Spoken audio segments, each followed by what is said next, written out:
तीर्थराज प्रयाग में महाकुंभ का आगाज़ होने को है 13 से 26 फरवरी तक, यानी 13 जनवरी से 26 फरवरी तक महाकुंभ लगेगा, जिसकी तैयारियां अंतिम दौर में। और हमारे साथ इस वक्त इसी विषय पर खासतौर से कुंभ को लेकर चर्चा करने के लिए जगत गुरु शंकराचार्य भान पीठाधीश्वर ज्ञान तीर्थ महाराज जी हैं, जो बताएंगे कि इस बार का कुंभ हो रहा है काफ़ी आधुनिक AI टेक्निक्स, डिजिटल से ओत प्रोत कहेंगे उसे हम, और कहेंगे कि नई पीढ़ी को सबसे ज़्यादा प्रभावित करने वाला रहेगा। अर्ध कुंभ में जिस तरह से करोड़ों की संख्या में लोग आए, अब इस बार तो काफ़ी अच्छा माहौल देखने को मिल रहा है।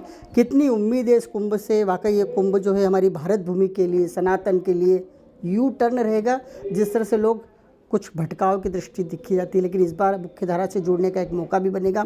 क्या कहना चाहते हैं, किस दृष्टि से जगतगुरु शंकराचार्य इस महाकुंभ को, महाप्रयाग के कुंभ को, तीर्थराज के कुंभ को लेते हैं? जल तीर्थ है और प्रयाग की पावन धरा पर गंगा, यमुना, सरस्वती के पावन जल का सानिध्य पा करके सूर्य की किरणों में, चंद्रमा की चांदनी में अमृत और पुष्टि प्राप्त करने का ये पावन अवसर है। जल साक्षित्व प्रदान करता है।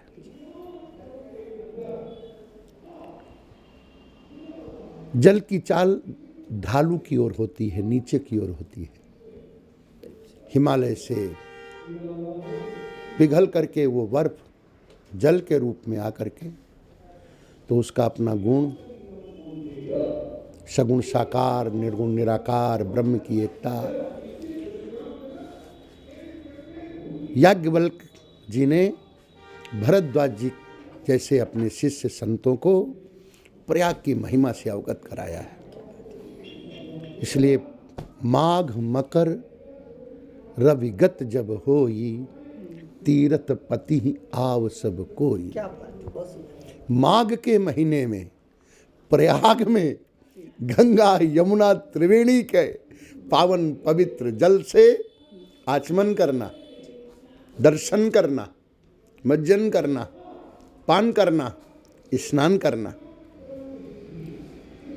महानता प्रदान करती है, श्रेष्ठता प्रदान करती है। किस तरह से जुड़ सकता है एक नया पीढ़ी खासतौर से इस महाकुंभ से? किस तरह एंट्री हो सकती है?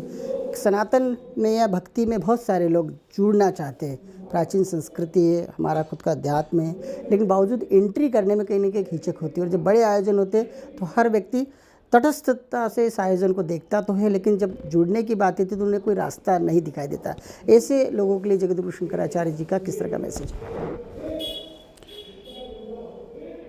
पावन पवित्र तीर्थों में दिन के अधिष्ठात्र देवता, रात्रि के अधिष्ठात्र देवता, इसलिए इन दिन में, रात्रि में जाकर के वहाँ प्रवास करना चाहिए।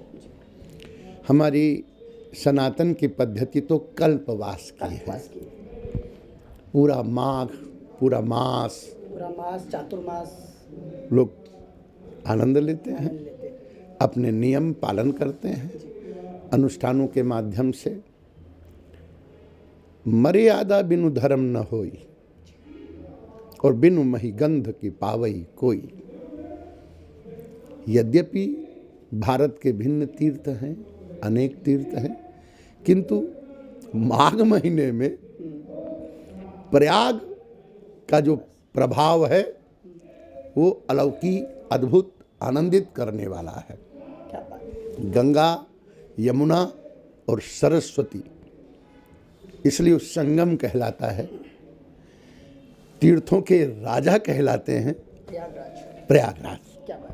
खासतौर से हम ये भी समझना चाहेंगे कि जैसे कुंभ, महाकुंभ, अर्धकुंभ और सिंहस्थ किस तरह परिभाषित करेंगे? कितना अंतर है, कितने शब्दों का भेद है, क्या स्वरूप है इन तीनों का? सिंह राशि में प्रवेश करेंगे, सूर्य राशि में, सिंहस्थ हो जाएगा, मकर राशि में महाकुंभ हो जाएगा। तो उसी प्रकार से, क्योंकि अपनी शास्त्रीय पद्धति पंचांग की विशेषता से तिथि, वार, नक्षत्र, योग, करण से होती है। ये पंचांग के 5 अंग होते हैं: तिथि, वार, दिन, नक्षत्र, योग और करण। लाखों करोड़ों की संख्या में भक्तजन भी जुड़ते हैं और संत जन भी जुड़ते हैं महाकुंभ में। भक्तों का तो समझ में आता है कि ट्रेनों से, हवाई यात्रा से, अपने अपने वाहनों से अपने अपने गंतव्य की तरफ कूच कर जाते हैं, लेकिन जो नागा साधु रहते, बहुत सारे संत होते, वो आते हैं और फिर वापस विलुप्त से हो जाते हैं। आखिर कहाँ चले जाते हैं? ये अध्यात्म का जो हमारा सनातन का एक अलग से एक स्वरूप जो वहाँ दिखता है करोड़ों करोड़ों लोगों के बीच में। जिस तरह से देखा गया है कि पिछले अर्ध कुंभ में केवल मौनी महोत्सव वाले दिन 3 करोड़ लोगों की उपस्थिति थी, और कहीं ना कहीं मुझे ऐसा लगता है कि मध्य प्रदेश का पूरा आधा भाग एक नगरी बसा देता है। किस तरह लेते हैं इन चीज़ों को, और ख़ासतौर से संत जो आते हैं, जो ऋषियों की परंपरा से जो लोग आते हैं और वो एकदम वापस कहीं लुप्त हो जाते हैं, वो क्या है चमत्कार?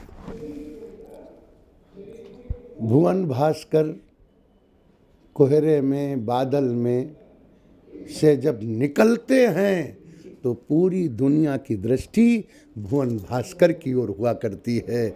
जिस प्रकार जैसे ही कोहरा पड़ जाए, बादल छा जाए, लेकिन उन बादलों में से सूर्य का दर्शन हो जाए तो सब लोग टकटकी लगा करके सूर्य भगवान के दर्शन करने के लिए आतुर होते हैं, कोहरे में से, बादल में से। तो ऐसे ही संत जब उस धरा पर पावन प्रयाग के तीर्थ में प्रकट होते तो पूरी दुनिया संतों का आलोक प्राप्त करने के लिए, तो वो अवसर ऐसे है।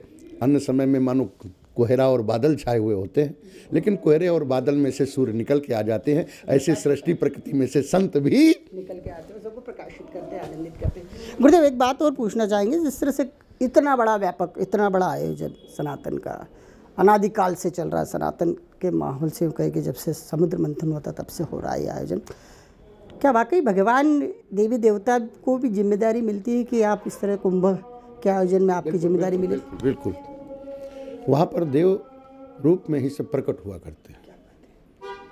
अनुकूलता मिलती है समय की,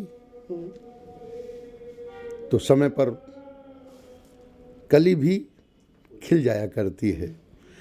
और अभी उत्तर प्रदेश राज्य में भगवाधारी सरकार है, तो उसका अपना प्रभाव, और केंद्र में भी भाजपा सरकार, इसलिए दोनों राज्य और केंद्र में भाजपा सरकार का प्रभाव, तो स्वाभाविक इन साधु संतों के साथ मिलजुल करके इस पावन पर्व को पूरी दुनिया में एक अलौकिक आनंददायी महाकुंभ का। एक बात और पूछना चाहेंगे, जिस तरह से आदिगुरु शंकराचार्य जी ने अखाड़ों की स्थापना की धर्म रक्षण के लिए, एक धार्मिक सेना, एक आध्यात्मिक सेना का एक स्वरूप दिखाई देता है खासतौर से महाकुंभ के दौरान। चूँकि आप भी इसी परंपरा से आते हैं, अब कितना बदलाव देखा जा रहा है, कितने अखाड़े, कितने खालसा, किस तरह से डेरे लगते हैं, पूरा की पूरा एक शहर बसता है। वाकई इसको भी एक बार फिर नए सिरे से कुछ करने की आवश्यकता है कि परंपरा के अनुसार चल रहा है, ठीक चल रहा है? काल में भी, समय में ही छियते वर्धते चा, कुछ चीज़ें घटती हैं तो कुछ बढ़ती हैं। छियते वर्धते चा, तो समय के अनुरूप से किसी बात का क्षय होता है तो किसी की वृद्धि होती है। और अभी तो परमात्मा हमारे अनुकूलता प्रदान कर रहा है, इसलिए हमारे इस महापर्व की वृद्धि है।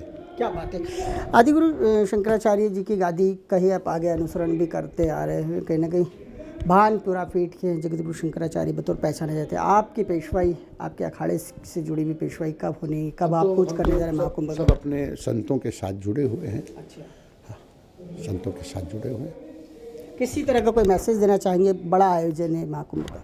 हाँ, सब लोग शांति से आनंद लीजिएगा और सहयोग कीजिएगा। क्या बात है। महाप्रयागराज में महाकुंभ का एक बड़ा आयोजन 13 जनवरी से सूर्य जो मकर राशि में प्रवेश करेंगे, महाकुंभ का आयोजन होगा, और 26 फरवरी को इस बड़े भव्य दिव्य आयोजन का समापन भी होगा। इस वक्त हमारे साथ ज्ञानानंद तीर्थ जी है, जगतगुरु शंकराचार्य भान पीठाधीश्वर के, जिन्होंने काफ़ी अपने वक्तव्यों के माध्यम से कुंभ को उल्लेखित किया है, परिभाषित किया है, और कहीं ना कहीं यही मैसेज दिया है कि खूब अच्छे से आइए, आनंदित रहिए, सनातन को समझिए, अध्यात्म की डुबकी लगाइए, साथ साथ महाप्रयाग का जो है, त्रिवेणी का जो है, काफ़ी पुण्य उठाइए।